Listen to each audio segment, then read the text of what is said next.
यकीनन ये निकाह का मौका एक खुशी का मौका भी है, लेकिन इसके पीछे आज के दौर में कितने गम भी छुपे होते हैं। बुरा न मानना नौजवानों, बस इतना समझना मैं आईना हूं दिखाऊंगा दाग चेहरे के, जिसे खराब लगे सामने से हट जाए। एकदम कोई भी बच्चा जवान नहीं होता। शादी की उम्र आते आते तकरीबन 17-18 साल लग जाते हैं। और हमारी अपनी बरादरी की अपनी कंडीशन यह है कि 25 से 30 साल शादी को लग जाते हैं, जबकि फरमाया गया था बच्चे जवान हो जाएं तो निकाह जल्दी करो। हम कहते हैं अभी पैरों पे खड़ा नहीं हुआ है, जब खड़ा हो जाएगा ना तब निकाह करेंगे, उससे पहले ना वो कचहरी में खड़ा हो जाता है, फिर कहते हैं ये तो सोचा ही नहीं था। मैं अपनी बिरादरी से सिर्फ इतनी गुजारिश करूंगा, बेटी हो या बेटा, निकाह में जल्दी करना। अगर हम सिर्फ निकाह में जल्दी कर दें तो बहुत सारे जो आफतें हैं, मुसीबतें हैं, उनका दरवाजा बंद हो जाएगा और कई परेशानियों से हम लोग बच जाएंगे। मगर फिर भी समझें 18 से 20 साल लगते हैं जवान होते होते, सेहरा बनते बनते 20 से 25 साल लग जाते हैं। इतने सारे नौजवान बैठे हैं, कल भाई भी दूल्हा बनेगा। और हम लोग जो देखते हैं ना अपने समाज में, जब भाई दूल्हा बनता है तो बहनें खड़ी होती हैं, नजरें उतारती हैं। भाई चाहे काना क्यों ना हो, लूला लंगड़ा क्यों ना हो, अपाहिज क्यों ना हो, लेकिन बहन से पूछो, सेहरा बंधे तो नजर उतारने खड़ी होती है। कहती मेरे चांद को कहीं किसी की नजर न लग जाए। माँ देखती है, कभी मुस्कुराती है, कभी रोती है। बाप है कि कभी छुप के रोता है, कभी खुल के रोता है। उससे पूछी आंसू किस चीज के? वो कहता है इस दिन का ख्वाब देखते देखते बुढ़ापा आ गया। आज रब ने वो सूरज निकाला है जिसकी किरणों ने मुझे बेटे के सर पे सेहरा दिखाया। मुझे जरा दिल पे हाथ रख के बता, कोई दुखी था जब तू दूल्हा बना था? किसी को तकलीफ थी? जाते जाते माँ ने वहां तक देखा था जहां तक तू नजर आया था। बहन ने चलते चलते अपने आंचल से तेरी नजरें उतारी थी। और बाप के पूछो तो उसका पैर ही जमीन पे नहीं था, मारे खुशी के वो आसमान छू रहा था। लेकिन जरा दिल पे हाथ रख के बता, तुझे किसकी नजर लग गई जब तू ससुराल से पलट करके आया?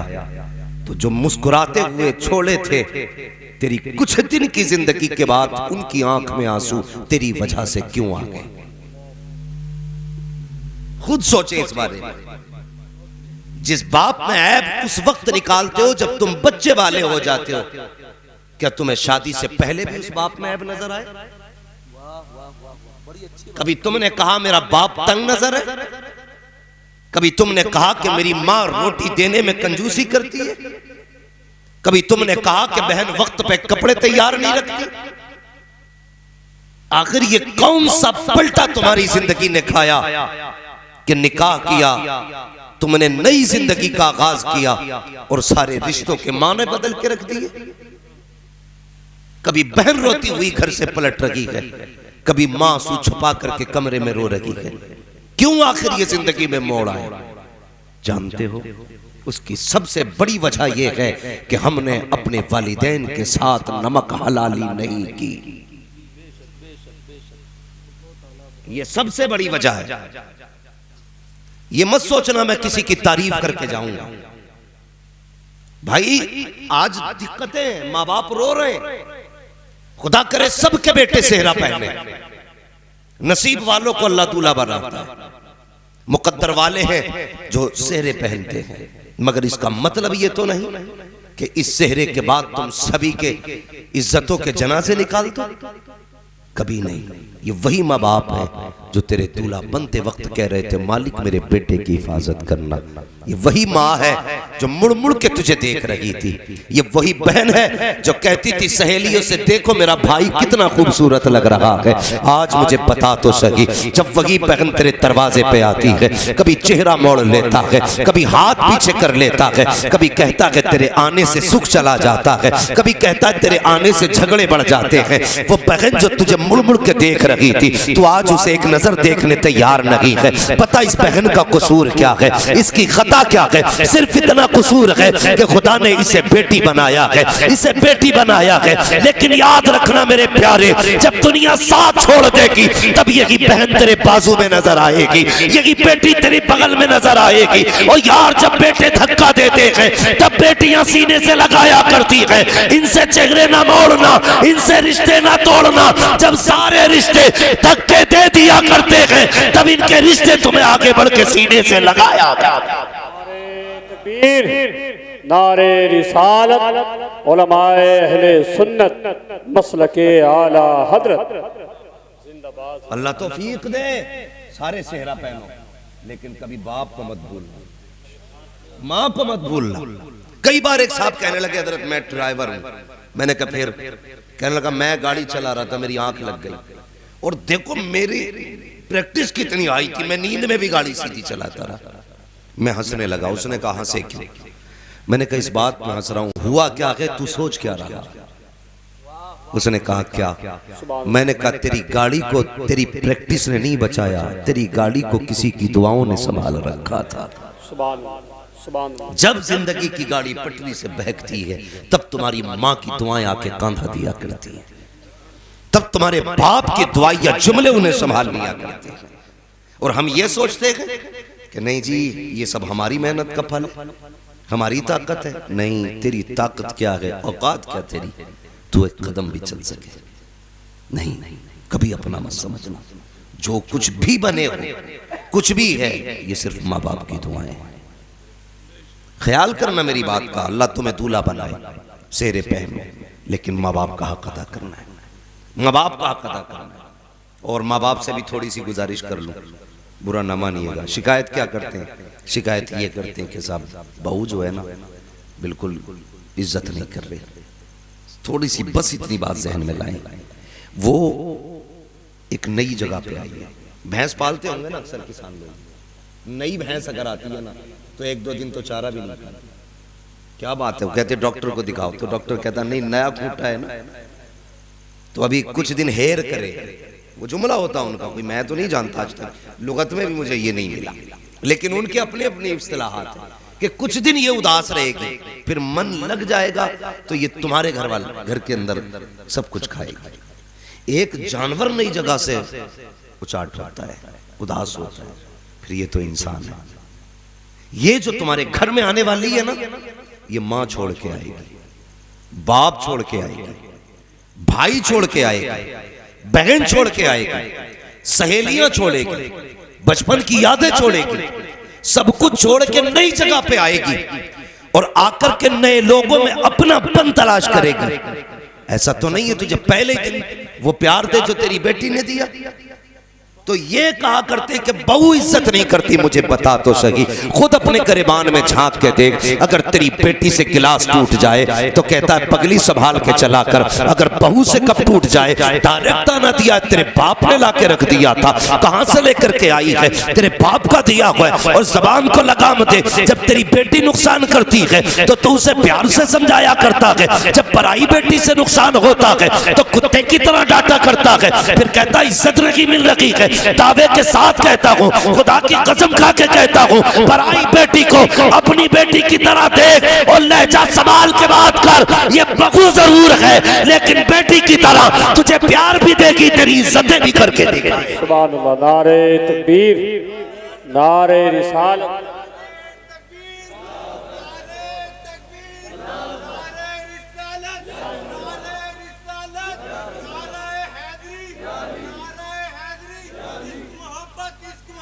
आला हजरत, आला हजरत। अल्लाह भाई उसे प्यार दो, वो अपना बाप छोड़ के आई है यहां, उसे बाप तलाश करना है। वो मां छोड़ के आई है, उसे मां तलाश करनी है। और जब वो मां छोड़ के आती है तो यहां आके उसे मिल जाता, मालूम है कौन? सास नहीं मिलती है जनाब, यहां मिलता सीआईडी। ये पड़ी भी रहती है ना यूं, एक आंख खुली रहती है, बहू क्या कर रही है, पूरा दिन जासूसी करेगी। शाम को बेटा आएगा, बेटे नसीब ही फूट गए। कहा क्या हुआ? कहा तेरी बीवी को तो इतनी भी तमीज नहीं है, मैंने देखा पटर पटर चप्पल बजा के चल रही थी, कुछ नहीं मिला, यही चलती। हाँ, हमें दामाद इसलिए अच्छे लगते हैं कि बेटियों को इज्जत देते हैं, और बेटे इसलिए अच्छे नहीं लगते क्योंकि वो अपनी बीवियों को इज्जत देते हैं। समझे मेरी बात? हाँ, हमें दामाद इसलिए अच्छे लगते हैं कि हमारी बेटी को खुश रखते हैं, बेटे इसलिए अच्छे नहीं लगते कि वो अपनी बीवी को खुश रखते हैं। यानी सब ये तो चाहते हैं कि बेटी खुश रहे, फिर ये क्यों नहीं चाहते कि दूसरे के घर की आने वाली बेटी भी खुश रहे, खुश रहे। ये दोनों तरफ से तलवारें चलती। उसने कहा देखिए ऐसे चल रही थी, ऐसे बोल रही, और वो भी कम नहीं है, देखो वो कुछ दिन बर्दाश्त करती है, फितरत है इंसान की। एक थप्पड़ मारो बर्दाश्त करूंगा, 3 मारो, 8 मारो, किसी दिन जलाल मुझे भी आ गए, कहा तो मैं भी सूती दूंगा, कितने भी सीधा हूं तो एक आध तो हम भी रख देंगे ना। मियाँ के पांव के नीचे चूंटी दब जाती तो वो काट लेती है, ये तो तेरे बराबर की 6 फीट की है। हाँ, कब तक बर्दाश्त करेगी दुनिया भर की बुराइयां? जब वो अपने पे आती है ना तो सारे मजारों के चक्कर लगवा देती है, मगर बेटे फिर भी भूत नहीं उतरते, फिर भी नहीं उतरते भूत। हाँ, फिर भी भूत नहीं उतरते। सबसे अच्छा तरीका यह है, उसे बेटी की नियत से देख ले, वो तुझे मां की नियत से देखने लग जाएगी। सोसाइटी को बेहतर करें, माशरे को बेहतर करें। निकाह के मामले में जो हमारे बढ़ती रसूम हैं, हमारे बढ़ते अखराजात हैं ना, इन पे कंट्रोल करें, इन पे कंट्रोल करें। और बेहतर ये होगा कि कोई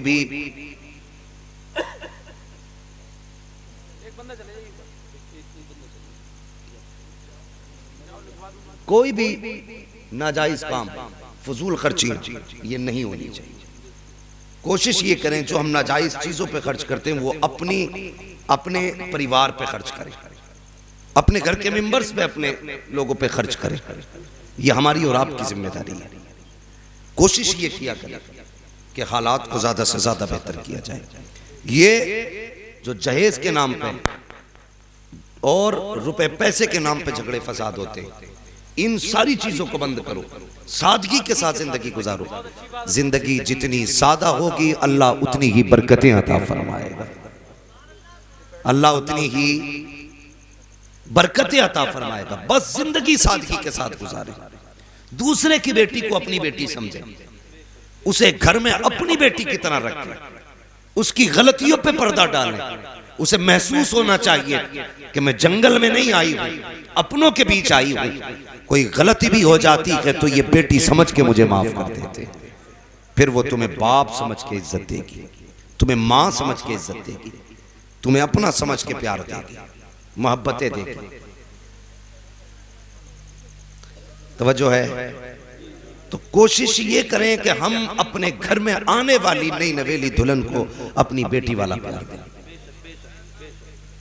बेटी वाला प्यार दें, और उसके दुख को अपनी बेटी का दुख महसूस करें। ये हमारी जिम्मेदारी बनती है। इससे हमारा मुआशरा भी बेहतर होगा, हमारे नस्लें भी अच्छी होंगी। और जब तक हमारे घरों के अंदर झगड़े रहेंगे, फसाद रहेंगे, हमारी नस्ल अच्छी नहीं होगी, हमारी नस्ल अच्छी नहीं होगी। इसलिए मेरी गुजारिश ये है कि आप एक नई जिंदगी का आगाज करने जा रहे हैं, एक नए दौर का आगाज करने जा रहे हैं, तो कोशिश ये करें कि अल्लाह रसूल की रजा के लिए हम वो काम करें जिससे अल्लाह भी राजी हो और रसूलुल्लाह भी राजी हो। ठीक है, अल्लाह रसूल राजी हो, हमें ऐसे काम करने।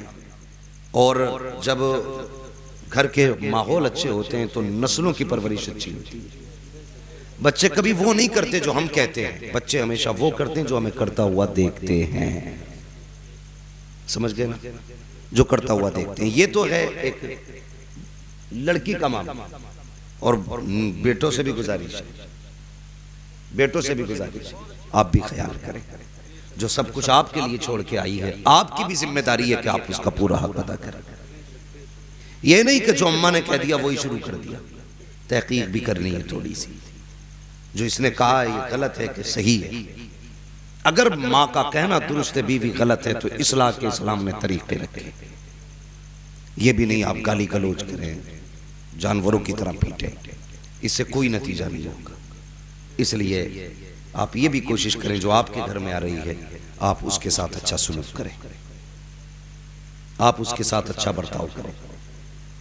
ये शोहर की जिम्मेदारी है।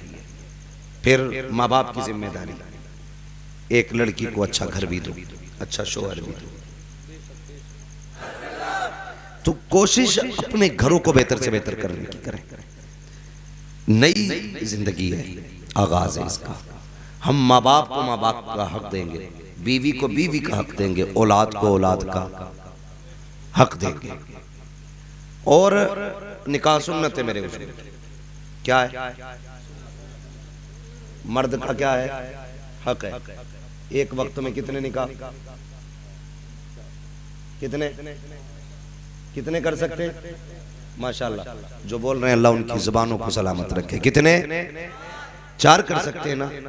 लेकिन एक बात याद रखें, 4 करें जरूर, लेकिन उन्हें इजाजत है दूसरे की भी जो दोनों में इंसाफ कर सके, जो इंसाफ कर सके। कूदे फिरते निकाह के चक्कर में है, उतावले रहते हैं। और जहां तक मामला निकाह का आता है ना,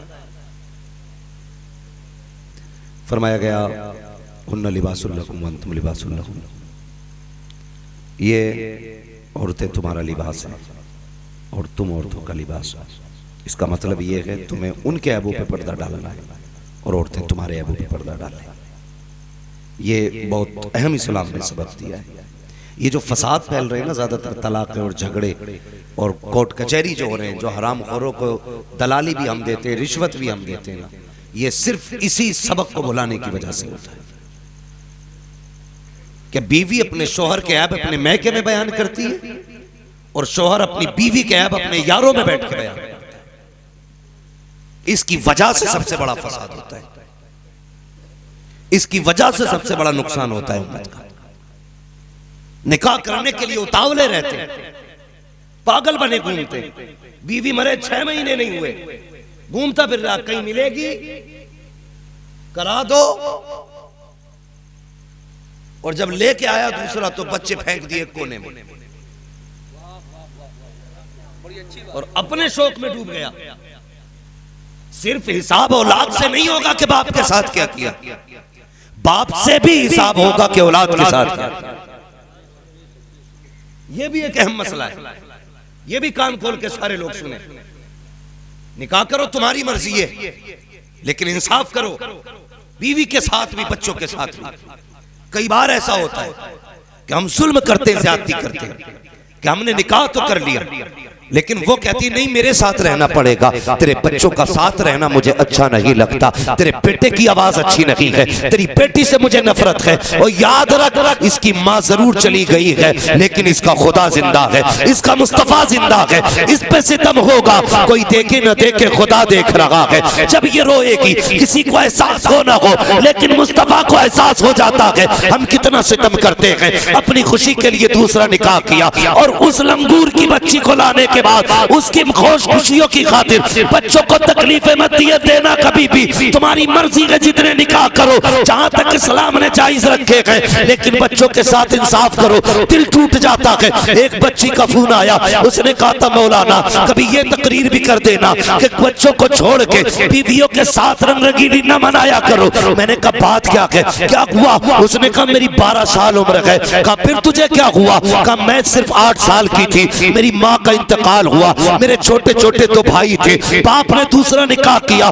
जिस दिन से दूसरी माँ आई है उस दिन से मैं इतनी परेशान हूँ कि कई दिन तक मेरे छोटे भाइयों ने फाके किए। जब उस माँ ने घर से निकाला, मैंने लोगों के घर पे बर्तन धोए, तब जाके मेरे भाइयों का पेट पाला है। आज उम्र 12 साल हो गई है, 4 साल हो गए लोगों के बर्तन धोते धोते, मैं अपने भाइयों का मुश्किल से पेट भर रही हूँ। और मुझे बता तो सही, तुझे क्या लगता है तू बीवी के पल्लू में लिपट के लेटेगा, किसी को खबर नहीं होगी। जब ये बेबस बच्चे रोया करते हैं उस वक्त रब का कहर शवाब पे आता है, कहता आजा सुबह ले, एक दिन ऐसा भी लाऊंगा इसे उठा के कब्र में लाऊंगा और इतना रुलाऊंगा कि कोई आंसू पोंछने वाला नहीं होगा, कोई तसल्ली देने वाला नहीं होगा। ओ खुदा के बंदो ख्याल करना, किसी को दुख न देना, किसी का दिल न दुखाना। बेटी भी तुम्हारी है, तुझे क्या लगता है औलाद पेड़ से तोड़ ली जाती है? ये कोई फल है, जब चाहा हाथ बढ़ा के तोड़ लिया। ओ यार ये हर किसी को नसीब नहीं होती है।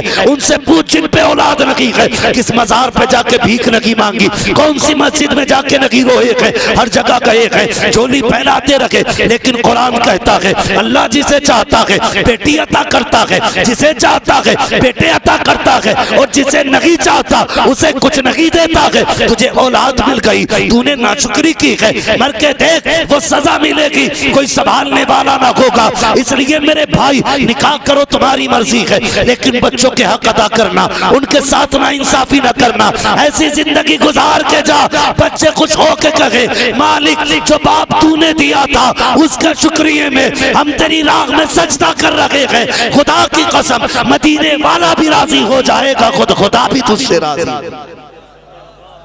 सबके अपने अपने हक, सितम ना कर वरना वो दिन भी आएगा अल्लाह कब्र में जब गिराएगा। आज रो ना, कभी भाई आंसू पोंछ देता है, कभी माँ आंसू पोंछ देती है, लेकिन जब कब्र में रोएगा ना कोई आंसू पोंछने वाला नसीब नहीं होगा, कोई तसल्ली देने वाला नहीं होगा, कोई संभालने वाला नहीं होगा। उसकी फिक्र कर, निकाह कर, तेरी मर्जी है, किसी पे सितम ना करना, किसी पे जुल्म ना करना। और जाओ इस महफिल में ये सोच के मत जाना कि हम अपनी बेटियों को जाकर के नसीहत करेंगे। भाई साउंड की थोड़ी आवाज खोल दें, इसकी आवाज बिल्कुल बंद हो गई है, ये मेरी आवाज बंद करने वाला है।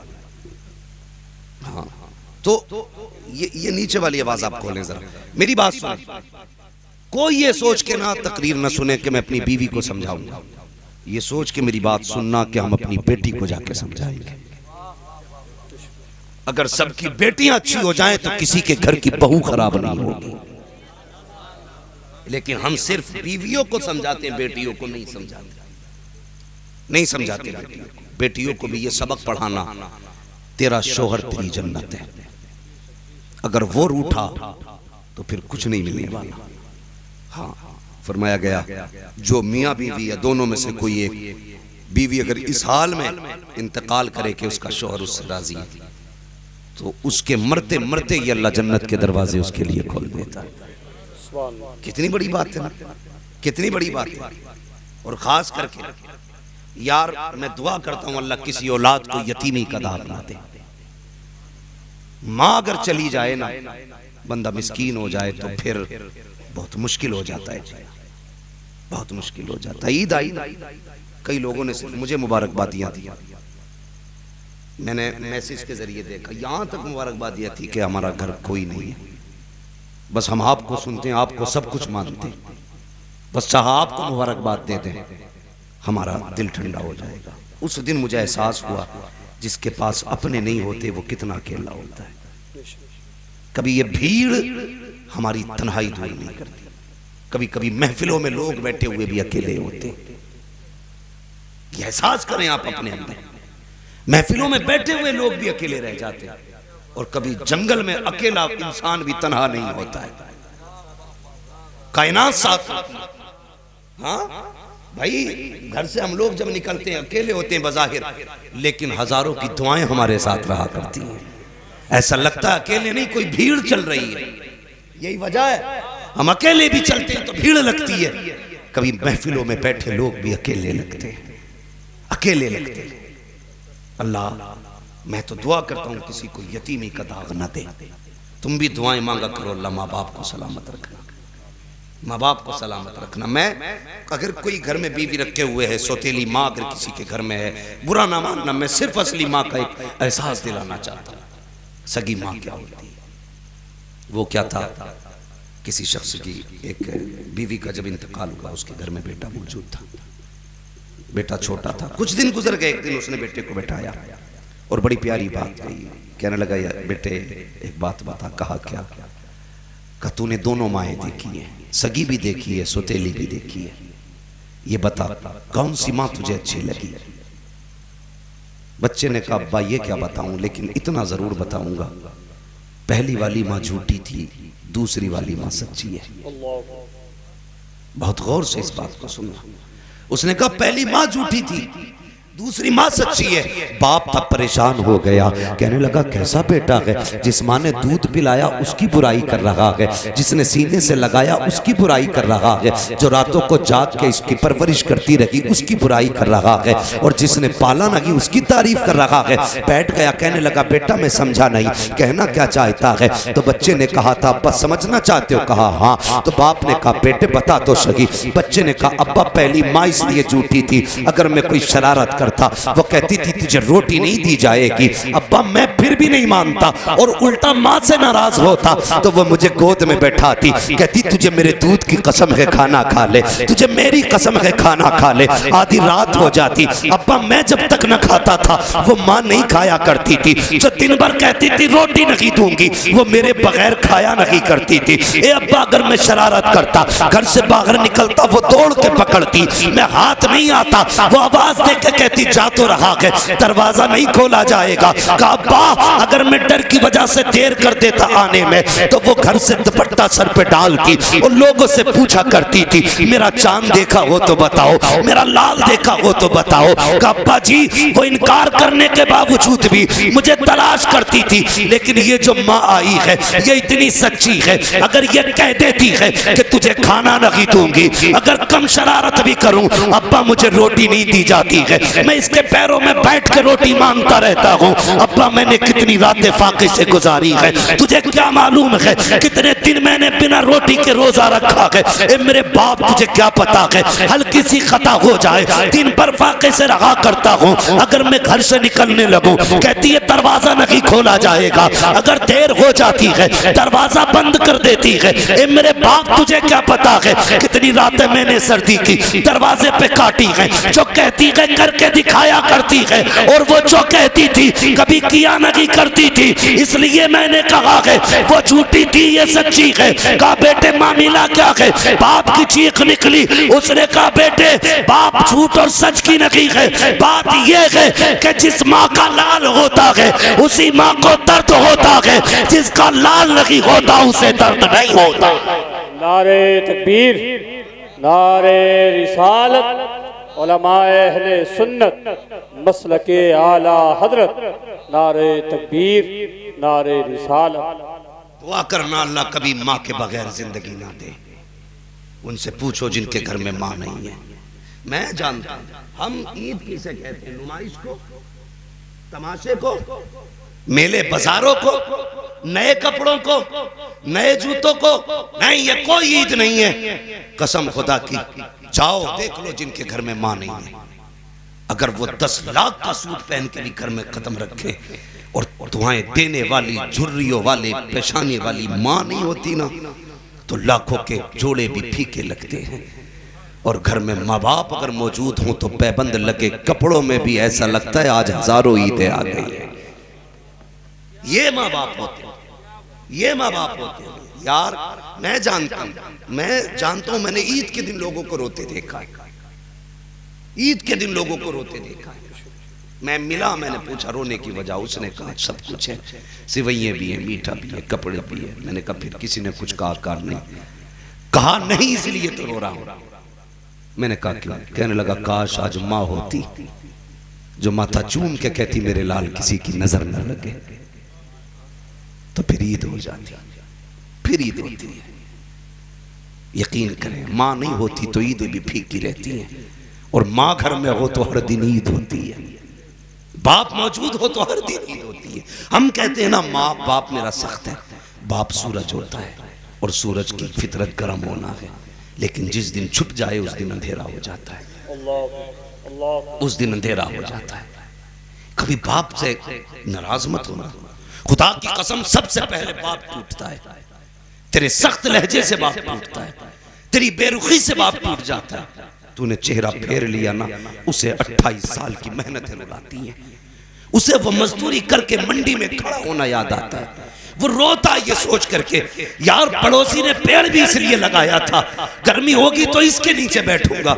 मैंने तो 28 साल अपना लाल पाला था, ये सोच के पाला था जब बुढ़ापे की लाठी सारी टूट जाएगी तब मेरा बेटा मेरा लाठी बनेगा, जब मेरी कमर दर्द करेगी मेरा बेटा मेरी कमर की ताकत बनेगा।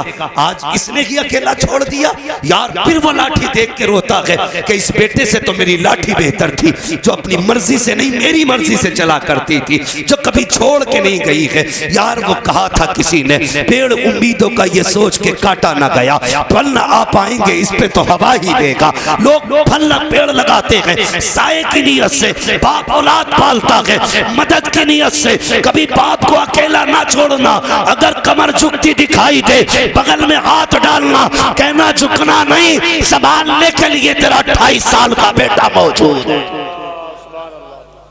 जिंदाबाद जिंदाबाद। ये जिंदगी गुजार के जाओ, इनकी एहसान और इनकी कुर्बानियां याद रखना। जब औलाद मुंह मोड़ती है ना, फिर बाप के लिए ऐसा लगता है जैसे जमीन तंग हो गई। इसलिए उस दर्द को भी तुम महसूस नहीं कर सकते जो तुम्हारे तानों पे बाप को होता है, और उस खुशी को भी तुम सोच नहीं सकते जो तुम्हारी तरक्की पे बाप को होती है। सोच नहीं सकते। कभी ये मत कहना मेरा बाप मेरे लिए कभी नहीं रोया। बाप चूंकि घर का मजबूत एक पिलर होता है, क्योंकि बुनियाद बाप है, अगर वो रो दिया सबके सामने तो घर टूट जाएगा।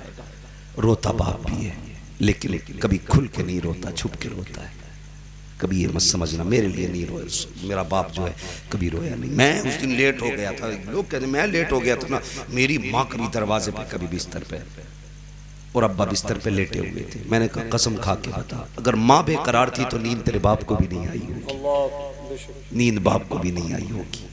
इसलिए घर में बीवियां आए, उसको पहला सबक पढ़ा दो, याद रख मेरे माँ बाप मेरी जन्नत है और मैं तेरी जन्नत हूँ। अगर तू अपनी जन्नत बचाना चाहती है तो मेरी जन्नत की हिफाजत करना। ये कहो अपनी बीवी से, अगर तू अपनी जन्नत बचाना चाहती है तो मेरी जन्नत की हिफाजत कर। हम यार कई बार हमारे बाप ने कहा बता बेटे क्या खाएगा। मौलाना सनात साहब आप भी ईद के त्योहार पे घर जाते होंगे, बच्चों से मिलते होंगे, आप भी पूछते होंगे बच्चों बताओ ईद आज क्या खाना चाहोगे। हर बाप अपनी औलाद से पूछता तेरी मर्जी का बनेगा। एक बार कभी बाप को खड़ा कर माँ को बैठा, फिर पूछ बताओ आज तुम्हारी मर्जी का बनेगा। कभी उनसे भी कहना तुम्हारी मर्जी का बनेगा, जो कहोगे वो बनेगा। खुदा की कसम वो तुझसे खून नहीं मांगेंगे तेरा, जिगर नहीं मांगेंगे तेरा, मैदा गुर्दा नहीं लेंगे तेरा। वो जो भी कहेंगे खुदा की कसम याद रखना वो तेरे लिए सुकून होगा, सुकून होगा। माँ तो माँ ही होती है, बाप बाप होता है। कई लोगों को मैंने देखा है, सबसे आदमी कब कब देखा जाता है सबसे ज्यादा? 2 बार। और 2 बार कब? नंबर 1 जब दुनिया में आता है तो ज्यादा लोग उसके मुंह देखने आते हैं। नंबर 2 जब दुनिया से जाता है तो मुंह देखने लोग आते हैं। नंबर 3 जब दूल्हा बनता है बंदा तब लोग देखने के लिए आया करते हैं। ये खुशी के मौके होते हैं जब सबकी नजर तुझ पे होगी। ये 3 मौके आएंगे, एक गुजर गया, या दूसरा आने वाला है, या दूसरा भी गुजर गया, फिर तीसरा आएगा, फिर तीसरा आएगा।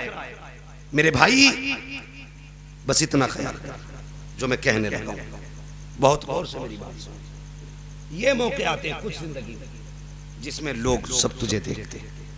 मैंने ऐसे खुशी के मौके पे भी लोगों को रोते देखा है। क्यों जानते हो? जब बड़ी खुशी होती है और कोई अपना बहुत करीबी याद आता है ना तो फिर बंदा रो देता है।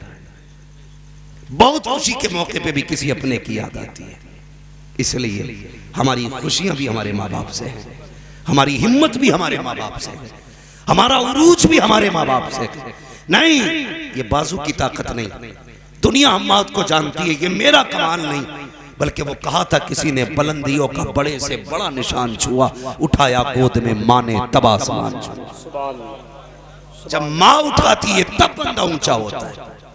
तो तेरी तरक्की का सबसे बड़ा पिलर तेरे माँ बाप है। अपनी बीवी से कहना तेरी जन्नत मैं हूं, मेरी जन्नत मेरे माँ बाप।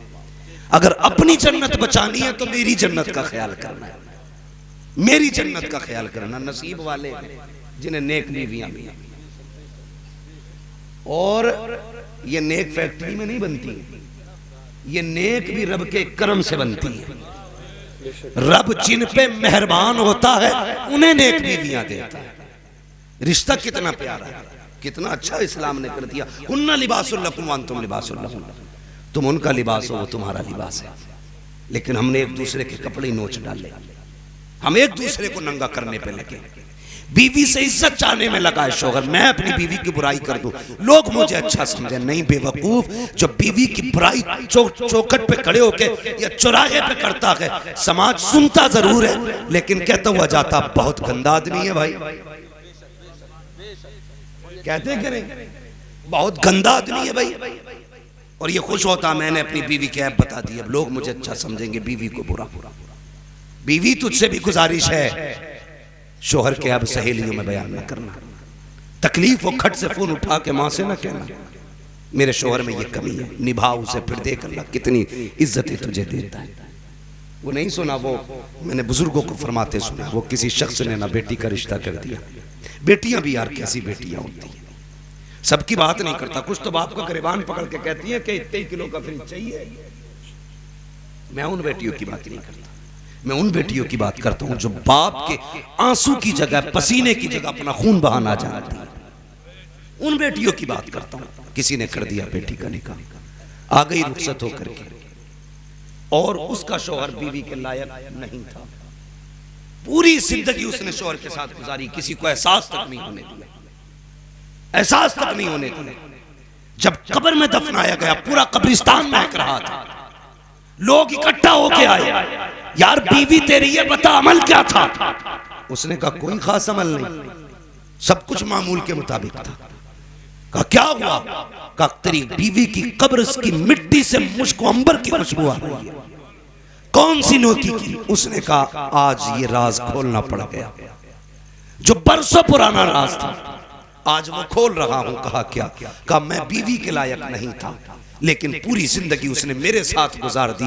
ये राज अपनी मां तक से ना कहा, मेरी इज्जत बचा के चली गई। गोया कब्र की मिट्टी कह रही थी, जो बेटियां शौहर की इज्जत बचा के लाती है, अल्लाह कब्र में उसकी इज्जत की हिफाजत करता है और इतनी इज्जत देता है, उसकी कब्र को मुझको अंबर का ढेर बना देता है। अगर चाहते ये हो कब्रें महके तो बेटियों शौहरों की इज्जतें किया करो, अल्लाह तुम्हें इज्जतें अता फरमा दे।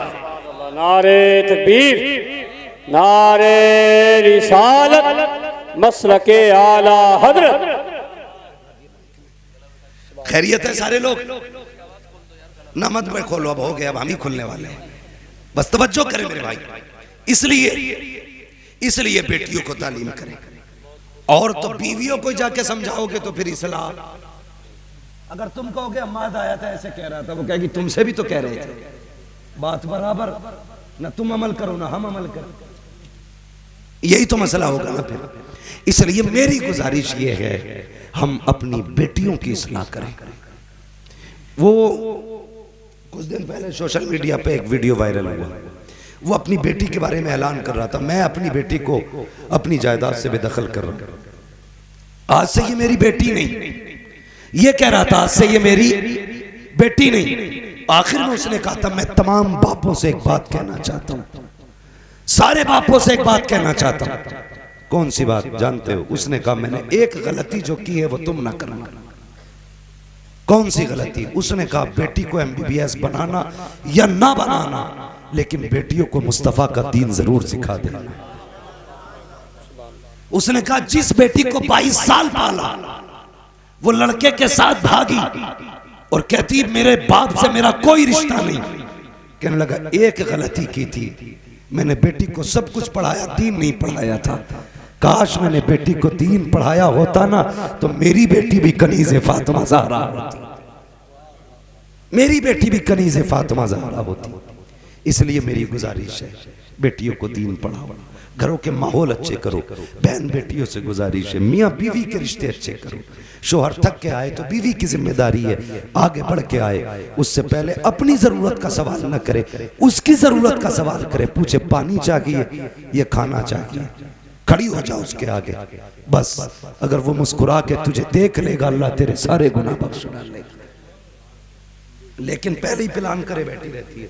मैं बात करता अगर इसने आवाज ना पकड़ी होती। हाँ बस मैं दो बातें और कह दूं, पहले ही प्लान रहता आज आएगा ना तो आज उससे ये भी पूछना वो भी पूछना है। नहीं मैंने ना कोल्ड ड्रिंक ना शिकंजी मैं पीते ही नहीं हूँ। ये माइक गड़बड़ कराती है उन्होंने आके, बलाएं आती हैं तो ऐसे ही आ जाती हैं। कहीं ना कहीं तो भाई साहब साइड इफेक्ट पड़ता ही है। अगर एंटीबायोटिक भी लोगे ना तो कहीं ना कहीं नुकसान जरूर करती है। मसला जो है मैं बता दूं आपको, तो वो पहले से प्लानिंग होती है शोहर को परेशान करने की। ना बेटी अपने शोहर को परेशान ना करना, जलील ना करना शोहर को। तेरी शोहर तेरी इज्जत है, तेरी शोहर तेरा शोहर तेरी जन्नत है। कोशिश करना उसे राजी करने की। जरूरी नहीं है करोड़पति होगी तब इज्जत करेगा या वो करोड़पति होगा तब तू इज्जत करेगी। नहीं, शोहर गरीब भी है तो इज्जत कर। अल्लाह तेरी कब्र को जन्नत के महलात में से एक महल बना देगा। हुन्ना लिबासुल लकुम व अंतुम लिबासुल लहुन। तुम्हारी औरतें तुम्हारा लिबास है और तुम अपनी औरतों का लिबास हो।